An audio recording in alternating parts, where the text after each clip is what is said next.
Hi, Dr. Todd Sullivan from Nova Chiropractic and Acupuncture. One common question I get from patients is, what is a chiropractic adjustment? A chiropractic adjustment is a quick light thrust into the joint to restore the mobility and the function of the joint. Often you may hear a little pop or a click when we adjust the joint. That's normal and safe.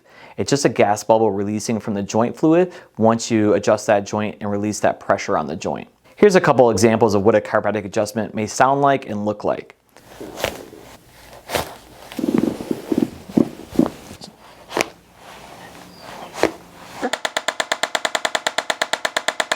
A chiropractic adjustment is not painful and often provides instant relief for the patient and restores that function to that joint. There are many different types of chiropractic adjustments.